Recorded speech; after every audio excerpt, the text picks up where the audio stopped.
The American dream is alive and well. The worst ever. Amid persistent inflation, the Fed higher raised interest rates again this week, the ninth time since last April. Prices continue just to immediate impact skyrocket. 1 in 3 Americans. Any relief.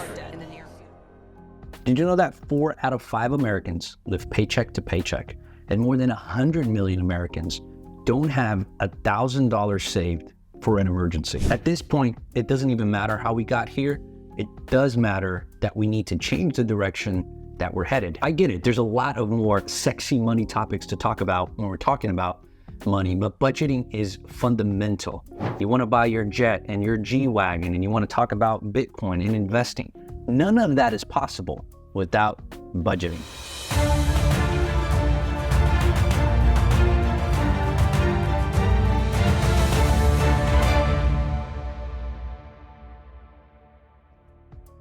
So in this video of the True Richie series, we're going to be talking about budgeting, specifically how my wife and I were able to pay almost $60,000 in debt and build a 6-figure portfolio at the same time. Also in this video, just so you're aware, we're going to be doing a giveaway. I'm going to be giving away $200 to 5 people. I'm also going to be giving away this budgeting guide, which is a book I put together a while back. You'll get an updated version, of course. And on top of that, you're also going to get a 1-year subscription to my favorite budgeting app. So 5 people are going to get those 3 things. When and how, you have to watch. It'll be somewhere in the video on how you can enter the giveaway. Hey everybody, welcome back to the channel if you've been here before. And if you're new here, my name is Jay. I'm a personal finance geek and just somebody who's looking to share some knowledge and experience. My goal is that together we would become better steward of our finances for the glory of God. So let's get right into it. In Luke 14:28, it says, "Which of you intending to build a tower does not sit down first and count the cost, whether he has enough to finish it, lest after he has laid down the foundation, he's not able to finish it, and everyone who sees will begin to mock him." I mean, I think that's pretty straightforward, but let's talk about the definitions, both from a worldly view as well as a biblical view on what is budgeting. The word budget comes from the old word bouget, meaning a small pouch or sack. Back then, people placed their income in these small sacks or wallets to manage their money. We do the exact same thing today, right? Except instead of it all going into our wallet, it goes into our bank accounts, and from there it gets distributed to all of the expenses and the things that we buy. Biblically speaking, the Bible is very clear on how we should be counting the cost and making, estimates and planning so that we are not caught being mocked or starting a project and not being able to finish it. The Bible gives a ton of wisdom in this, not only in the book of Proverbs, but throughout scriptures on how people can become better steward of their finances through budgeting. What culture is teaching us is to be extremely materialistic, where if you get a raise or you make any money, instead of us setting it aside, it's all about the immediate gratification versus delaying that to the future or for our future needs. And that's specifically why the first video in this series was targeting materialism, because if we are being too materialistic, it doesn't matter if you set up a budget. The majority of the budget is going to be towards material things anyways, so it won't even matter. The budget needs to be structured not only for short-term gains and wants, but also for long-term. And the crazy thing is, like, the younger you are, if you put a budget in place, it's going to benefit you. And the older you are and you don't have a budget, it's going to harm you. My wife and I, when we got married, we decided to follow the cultural pressures, right? To have this big wedding, extravagant wedding. And we ended up spending a lot more money than we were planning to. So we put that on credit cards and took out, a lot of money out of our savings and stuff. And at the end of the day, I realized how unnecessary it was, right? As we grew up and became more mature, not that I have any regrets, but we would do it very differently today, which now I realize that maybe that is a regret. But after a few years of a very strict budget, we were able to pay off the $60,000 of debt that we were in, and at the same time build an investment portfolio. So here's how we did it. I came across what's called a debt consolidation program. If you're not familiar with what that is, a debt consolidation program essentially takes all your debts and puts it into one payment, while at the same time they negotiate with all these different credit card companies to get you a lower total payment. Over the course of 3 years, we paid off $57,000 of debt. That is correct. But the amount of money required for us to do so was only $32,000. So first choice debt relief was actually able to save us about $25,000. So this may seem way too simple, but you need to track your expenses. You're not going to know where your money's going if you don't know where your money is going. So what are you spending on for food, for gas? What are you spending on when it comes to your utilities? What are things that you're spending on for entertainment? Any cost that you can essentially reduce, you need to know where it's at before you can reduce it. Now, there's a lot of different ways to do this, right? You can obviously just grab your bank statement, start writing things down, putting it into categories, but there's easier ways to do that, and I'll get to that in a second. The second part of this is obviously to track your income. You need to know how much is coming in. So whether you get paid monthly, weekly, whether you get paid on a daily, depending on what you do, right? A lot of salespeople don't have a specific number. My recommendation is plan out 2 to 3 months and then go back and work an average and use the lowest kind of denominator there, so you're not caught off guard if you were estimating a higher amount and you end up doing less sales. Personally, I use 2 things. I use a spreadsheet because a spreadsheet allows me to manipulate things. So if I have a goal, for instance, I want to lower this category, I want to increase, giving or savings, then the spreadsheet allows me to do that with a lot of ease. I can also do it, from my computer while I got another tab open. I'm gonna drop a link to that spreadsheet, and I'm also gonna include a short video here on how to actually utilize it. What you're gonna do is go into File and make a copy of it so that you have it in your own Google account. And then what you're gonna do, you see that I already have allocated 50% to needs, 30% to wants, and 20% to savings. So I kind of like force this one in, just in case you want to. I think it's the healthier way to budget. I added in here person 1 income, and you can see here I have a hidden tab with person number 2. I'm gonna go ahead and hide that again in case you are a couple. In this case, I'm gonna do an example for just one person, and that person's gross income is $50,000. So we have him with $50,000. If you have this in person number 2, then this would be their income as well. And then the next column, which everything would get shifted, would be the joint income, and then it would get broken down in monthly. So here we have a person who earns $50,000. This isn't a month, this should be just income. And then you see that half of that should be going to needs, 15,000 to wants, and 10,000 to savings. I went ahead and broke this down. So you have mortgage and rent. Anything that's yellow is what you would fill out. So go in and put in your mortgage and rent information, car payment, insurance. If you have any gas, I work from home, so I typically don't, but I mean, you put in, $25 in there. Groceries, I didn't put that in, but we probably spend around, this is a month, so let's do $250, I guess. Childcare, we don't have any. Gas, we don't have any. It's included. $50 is like maybe 104, 150, something like that. Taxes, W2 employees, so it already gets pulled out. And then you can kind of go through and fill all of this out. The interesting thing is that, again, this is just person 1, person 2 would have their own expenses. And then you have the monthly spending here is going to give you a total. So if you have person 2, then you're going to get a total for the household, and then it's going to multiply that by 12, as you can see here, on a yearly. So in my instance, so I'm spending $15,000 a year on mortgage or rent, or person 1 is actually, and then they have a car payment of $192 or $2,304. Dave Ramsey would be very upset at this. Sorry, Dave. And then, all of these other expenses. It will break down here for you your annual spending. So for needs, I am actually overspending by $3,500. So I need to find a way where my needs, so this category, needs to go down by almost $3,600. I also know that in wants, I am underspending. So I can actually spend a little more in here. And I don't have anything set aside for vacation. So you probably use that up very quickly. And then obviously, I'm not saving enough. So I can save, or I can save a little less and take this money and put it towards my needs. And then that way I don't have to move to a cheaper apartment. So, take a look, download this. Obviously you can apply it to your specific case. These are dynamically updated. So typically this is what you want it to look like. And it's got that 50% for needs, the 30% for wants, and 20 for savings. Realistically, here is how person 1 is spending. They're spending 65% on needs, 28% on wants, and 5.5% on saving. So obviously this budget needs a little bit of work, but go ahead and download this, start tracking this for yourself. If you need to pause the video, feel free to do so, and then you can come back once you're ready. One of the things to keep in mind is when you're working through a budget, both your income and your expenses, if you want to get a better budget, you got to work on both sides of the candle there, right? So you got to play offense and you got to play defense.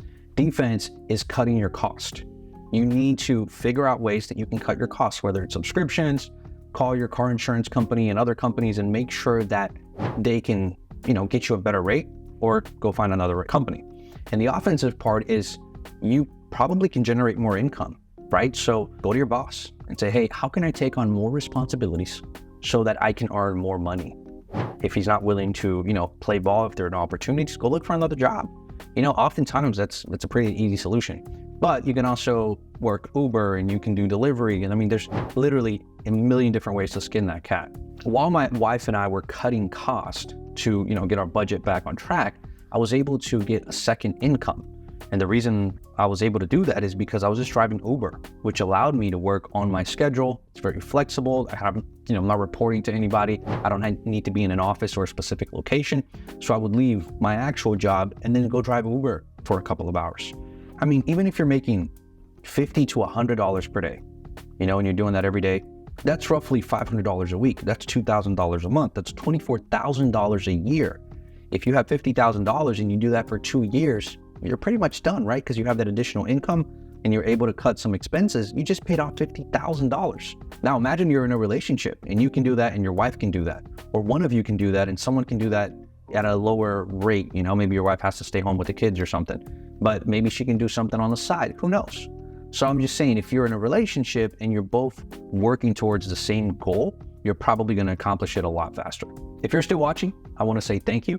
This means a lot to me, to my family, to my ministry, and I would ask you to consider subscribing as I'm looking to grow my YouTube to at least like what my Instagram is. I guess YouTube's not as friendly as Instagram. So point number 2 is finding an app that works for you. The cool thing about apps nowadays is that as you spend money, it's automatically going to go into these categories. It's going to notify you. My favorite app by far is Rocket Money. I've tried a ton of them, and Rocket Money is literally the one that works the best for me. It does a couple of things that I really like. One, you get your free credit score, which is great. Number 2, it allows you to easily compare what you're spending today versus yesterday, or this week versus last week, month over month, however you want to do it. Number 2, it allows you to share it with someone, right? So I can share it with my wife. Number 3, it allows you to create these rules. Like if you have something that you do on a weekly basis that for a banking or another app, it seems like it's food, but it's really not. It's like a car wash or something else. You can actually create this rule where it's going to like auto categorize it for you or move it somewhere. And it saves me a lot of time. Initially, when I set up the app, it did take a lot of time. I had to go to my statement and I had to do these transactions a few at a time. But after a while, I didn't have to do it anymore, right? We typically frequent the same places and the app kind of begins to learn what your habits are and what you spend money on, etc. So it works really well for me. I have this book, right, on budgeting. And if you get this book, there is an interesting hack in here that will tell you how you can save about 50% on this app. Okay, so if you're not one of the 5 people that are going to get it for a year and you're going to have to pay for it, it's very cheap and you're going to save a lot more money using the app than you would, to just pay for the app. So it's definitely worth it. The book will be linked in the description below as well as the app. All right, so number 3, you need to automate. We all have very busy lives and managing a budget takes a long time. It takes a lot of effort. So the more you can automate and take away from your mental capacity so you can do other things like generate more income or use the income to pay more debt. And for the sake of your credit score, automate your payments. In David Bach's book, The Automatic Millionaire, he literally urges us to automate all of our cash flow. As long as technology allows it, if you don't see it, you can't do anything to stop it. What we want is for you to let your money work for you and not the other way around.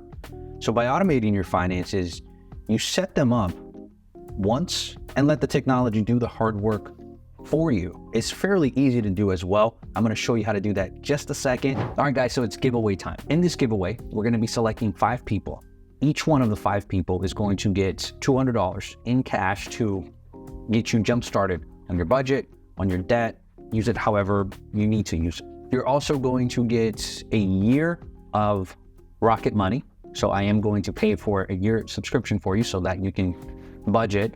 And if you need it, I'm even available to help you set up, the system and walk you through the app. This is not, they're not paying me for this, by the way. So don't think because I love the app because they're, paying me $100,000.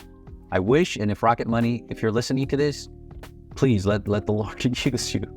But that's not the case, guys. And then the other thing, I'm going to send you a copy of this book, this biblical budgeting guide, so that you have that as well. It's a lot more detailed and it's a lot more explanatory than just this video. So it'll be a really good resource for you and for your family. My hope is that, not only the 5 people that win this giveaway, but anyone watching would benefit from this video and can turn around their financial situation. So here's what you have to do to enter the giveaway. Number 1, got to be subscribed to the channel. Obviously, I'm trying to grow YouTube, so that only makes sense. You also got to like this video. Give me a big thumbs up. And when you're done, comment below. You can comment a question. You can comment whatever you want. But I'm going to check when we do the giveaway, I'm going to check if the person liked the video, if they're subscribed, and if they commented below. And then if you want an additional entry, right? So all of that equals 1 entry.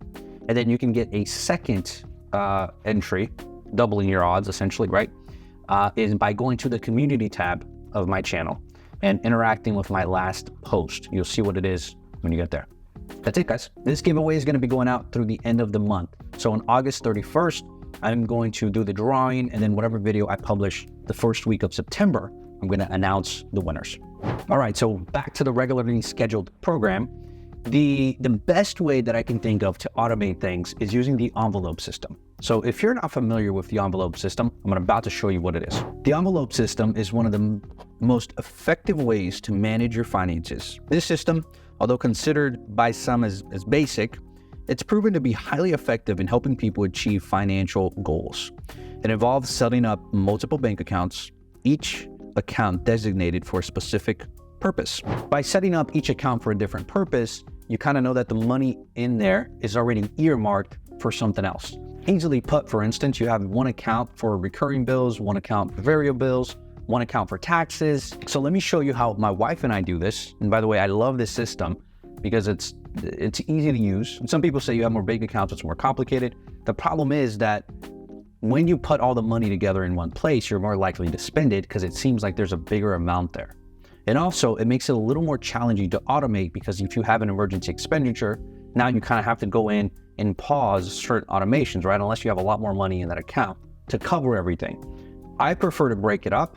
And if I see money in like a general spending account, my paycheck's about to hit and I've already invested, I've already saved, I've already give. I want to spend that money, I'm going to spend it, right? Or my wife, I want to buy her something. Or we're going to enjoy a date because that's money we've earned and we already know that everything else is taken care of. So let me show you how we do this.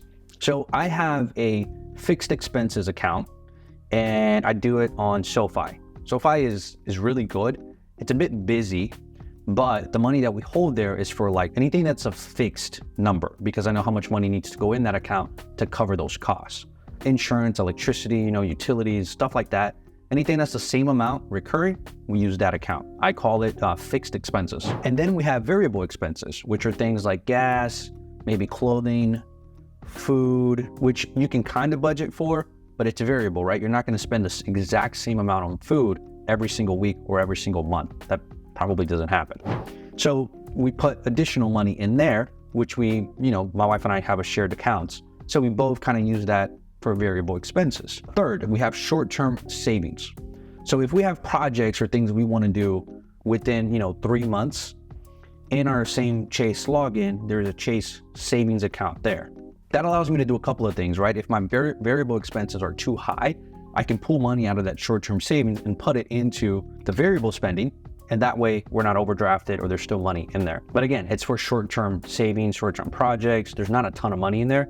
So because Chase only offers 0.001% interest on savings, doesn't really matter. The money's not going to be sitting there for that long anyway. And then the fourth account is I actually do have a long-term saving. And this is like, I'm saving money right now to buy a rental property. So that money is in M1 Finance. M1 Finance actually gives a pretty good yield on these accounts, so I keep it there. And I know that that's money that I'm gonna need to use within the next 12 to 36 months. So that's where that's at. And then I have an investment account with M1, which is actual, stocks and dividends, etc. It's all in M1 as well. And then the last account that I have is actually a savings account, and that's for like emergency savings. So we don't touch that. It includes 3 to 6 months. The money is always there. We completely avoid touching it. I'll touch pretty much anything else before that one. And the yield rate is okay, but again, it doesn't matter. One of the things that I do is with my long-term savings that's in M1 Finance, I will invest that and we put it into like high dividend stocks like Old Realty, which pay every month. They're pretty high yield, but they're also secure investments, right? They're not those investments where you're gonna make 20% in dividends, but you could actually lose the entire capital. So again, we're gonna have a video on investing later on.